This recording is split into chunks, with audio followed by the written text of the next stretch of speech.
Assalamualaikum warahmatullahi wabarakatuh. Kami di sini akan membuat tugas, yaitu membuat video yang ditugaskan oleh Bapak dosen pengampu kita, yaitu Bapak Firman Priyosuasto, yang mengajar kita sejarah pendidikan Islam. Dan kami akan membahas tema yaitu pola pendidikan Islam di era Khulafaur Rasyidin. Jadi kita akan membahas pola pendidikan Islam di era Khulafaur Rasyidin pada zaman Nabi Muhammad, pada zaman sahabat Utsman, Abu Bakar, Ali, dan lain-lainnya. Oke, kita akan bahas dari ini, yaitu pola pendidikan Islam di era Khulafaur Rasyidin. Pendidikan Islam merupakan bagian yang sangat penting dalam perkembangan peradaban Islam. Setelah wafatnya Nabi Muhammad SAW pada tahun 632 Masehi, kepemimpinan umat Islam dilanjutkan oleh Khulafaur Rasyidin, yaitu Abu Bakar As-Siddiq, Umar bin Khattab, Utsman bin Affan, dan Ali bin Abi Thalib. Masa pemerintah mereka berlangsung sekitar tahun 632 sampai 661 Masehi. Pada masa ini, pendidikan Islam mengalami perkembangan yang cukup pesat seiring dengan meluasnya wilayah kekuasaan Islam. Pendidikan tidak hanya bertujuan menyampaikan ilmu pengetahuan, tetapi juga membentuk akhlak, memperkuat keimanan, serta mempersiapkan masyarakat agar mampu menjalankan syariat Islam dalam kehidupan sehari-hari. Terus, pola pendidikan pada masa Khulafaur Rasyidin merupakan kelanjutan dari sistem pendidikan yang telah dibangun oleh Rasulullah SAW. Nilai-nilai Al-Quran dan As-Sunnah tetap menjadi dasar utama dalam setiap kegiatan pembelajaran. Para khalifah juga memberikan perhatian besar terhadap penyebaran ilmu pengetahuan dengan mengirim para sahabat ke berbagai daerah sebagai guru dan pendidik. Pengertian Khulafaur Rasyidin. Apa yang dimaksud dengan Khulafaur Rasyidin? Kita akan bahas selanjutnya ini, yaitu Khulafaur Rasyidin yaitu berarti para khalifah yang mendapat petunjuk. Apa maksudnya para khalifah yang mendapat petunjuk? Yaitu mereka adalah 4 pemimpin pertama umat Islam setelah wafatnya Nabi Muhammad SAW, yaitu Abu Bakar As-Siddiq yang tadi saya jelaskan. Terus nomor 2 Umar bin Khattab, nomor 3 Utsman bin Affan, nomor 4 Ali bin Abi Thalib.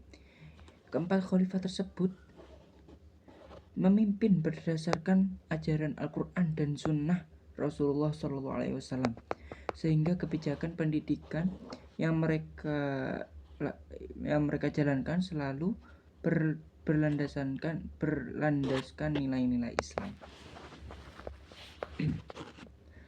Terus kita akan langsung masuk ke poin-poinnya, yaitu pola pendidikan Islam pada Khulafaur Rasyidin. Yang pertama, berlandaskan Al-Quran dan As-Sunnah.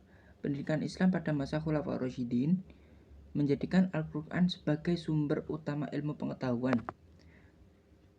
Seluruh materi pembelajaran mengacu pada ajaran Al-Quran dan penjelasan Rasulullah SAW melalui hadis. Terus anak-anak diajarkan membaca, menghafal, memahami, dan mengamalkan Al-Quran sejak usia dini. Selain itu, hadis dipelajari sebagai pedoman dalam memahami hukum Islam, ibadah, dan akhlak. Dengan demikian, pendidikan tidak hanya menekankan aspek intelektual, tetapi juga membentuk karakter dan moral peserta didik. Yang nomor dua, masjid sebagai pusat pendidikan. Masjid memiliki fungsi yang sangat penting sebagai pusat pendidikan. Selain digunakan untuk beribadah, masjid menjadi tempat belajar, berdiskusi, menghafal Al-Quran, mempelajari hadis, dan menyelesaikan berbagai persoalan masyarakat. Masjid Nabawi di Madinah menjadi pusat pendidikan utama di Madinah. Sering berkembangnya wilayah Islam, masjid-masjid di Mekah makin banyak seperti Masjid Kufa, Basra, Syam, dan Mesir juga berkembang menjadi pusat kegiatan ilmu. Yang nomor 3, menggunakan sistem halakoh. Metode pembelajaran yang paling banyak digunakan adalah halakoh, yaitu guru duduk di depan atau di tengah, sedangkan para murid untuk melingkar di sekitarnya. Jadi guru kita duduk di tengah dan para murid melingkar di samping-sampingnya gini. Karena saya berpengalaman mondok, pernah paham yang namanya halakoh. Melalui metode ini, peserta didik dapat mendengarkan penjelasan guru secara langsung, mengajukan pertanyaan, berdiskusi, dan mengulang pelajaran. Hubungan antara guru dan murid berlangsung dekat sehingga proses pendidikan menjadi lebih efektif. Terus yang nomor 4, yang nomor 4, pendidikan melalui keteladanan. Salah satu ciri utama pendidikan pada masa Khulafaur Rasyidin adalah pendidikan melalui keteladanan. Para khalifah tidak hanya mengajarkan ilmu secara lisan, tetapi juga memberikan contoh nyata dalam kehidupan sehari-hari. Seperti Abu Bakar menunjukkan kejujuran, kita harus mengikuti cara Khulafaur Rasyidin kita, yaitu Abu Bakar harus melakukan kejujuran, kita ya harus jujur, dan kesederhanaan, dan kita hidup sederhana saja. Umar bin Khattab dikenal sebagai pemimpin yang adil dan tegas. Nah, kita ini kalau kita menjadi calon pemimpin, kita akan jadi calon bupati atau kepala desa, kita harus adil dan tegas, harus adil kepada rakyatnya. Seperti Utsman bin Affan menjadi teladan dalam kedermawaan dan kecintaannya terhadap Al-Quran. Masya Allah. Seperti Ali bin Abi Thalib terkenal karena keluasan ilmu, kebijaksanaan, dan keberaniannya. Wah, ini guys yang dicari-cari Ali bin Abi Thalib, yang terkenal dengan ketulusan ilmunya, kebijaksanaan, dan keberaniannya. Ini yang bisa jadi contoh untuk anak-anak masa depan kita.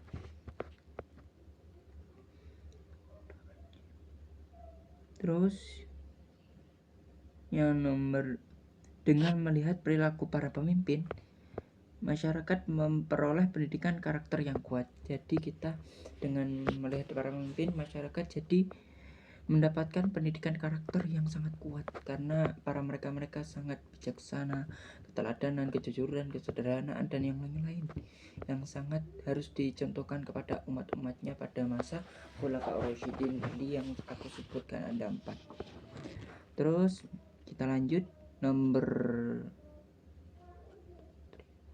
5 atau nomor 5, perluasan pendidikan ke berbagai wilayah. Pada masa Khulafaur Rasyidin, wilayah Islam berkembang sangat luas hingga meliputi Persia, Syam, Mesir, dan sebagian Afrika Utara. Bersamaan dengan perluasan tersebut, para sahabat dikirim ke berbagai daerah sebagai guru, hakim, dan pendakwah. Mereka mengajarkan Al-Quran, hadis, fikih, bahasa Arab, dan nilai-nilai Islam kepada masyarakat setempat. Langkah ini menyebabkan pendidikan Islam berkembang secara merata di berbagai wilayah. Yang nomor 6, materi pendidikan atau nomor 6, materi pendidikan. Materi pendidikan apa saja yang diajarkan oleh agama Islam? Materi pendidikan yang diajarkan meliputi membaca dan menulis Al-Quran, hafalan Al-Quran, tafsir Al-Quran, hadis, fikih, akidah, akhlak, bahasa Arab, sejarah perjuangan Islam, dan keterampilan administrasi pemerintahan sesuai kebutuhan masyarakat. Ya, terus materi tersebut bertujuan membentuk umat Islam yang memiliki keseimbangan antara ilmu, iman, dan akhlak. Jadi kita harus seimbang antara ilmu, iman, dan akhlak. Terus yang nomor 7, yang nomor 7, peran guru. Yang nomor 7 kita akan membahas perannya guru, yaitu guru pada masa Khulafaur Rasyidin sebagian besar berasal dari kalangan sahabat Nabi. Mereka memiliki pemahaman agama yang mendalam serta menjadi teladan bagi masyarakat. Seorang guru tidak hanya menyampaikan ilmu, tetapi juga membimbing akhlak, membina ibadah, dan menjadi tempat bertanya mengenai berbagai persoalan kehidupan. Yang nomor 8, metode pembelajaran. Metode pembelajaran yang digunakan adalah ceramah, hafalan, tanya jawab, diskusi, praktek ibadah, keteladanan, dan pembiasaan. Metode-metode tersebut membantu peserta didik memahami sekaligus mengamalkan ilmu yang dipelajari.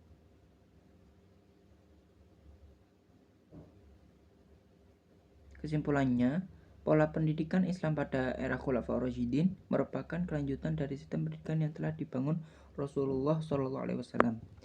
Pendidikan berlandaskan Al-Quran dan As-Sunnah, berpusat di masjid menggunakan metode halaqah, hafalan, diskusi, pembiasaan, dan keteladanan para khalifah, memberikan perhatian besar terhadap penyebaran ilmu dengan mengirim para sahabat ke berbagai wilayah serta menjaga kemurnian Al-Quran.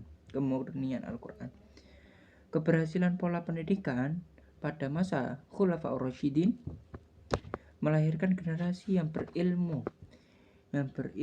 beriman, berakhlak mulia, serta mampu membangun peradaban Islam yang berkembang pesat. Sistem pendidikan tersebut menjadi fondasi bagi perkembangan pendidikan Islam pada masa-masa berikutnya dan masih menjadi inspirasi bagi lembaga pendidikan Islam hingga saat ini. Jadi mungkin sudah cukup dari kami untuk menjelaskan pola pendidikan Islam di era Khulafaur Rasyidin. Mungkin sekian dari kami. Lupa dari tadi belum perkenalan. Nama saya Ekvin Wildan Rofi'i dari kampus UAS Universitas As-Sunniyah. Mengucapkan Assalamualaikum warahmatullahi wabarakatuh. Bila ada salah paham dari perkataan mohon dimaafkan ya.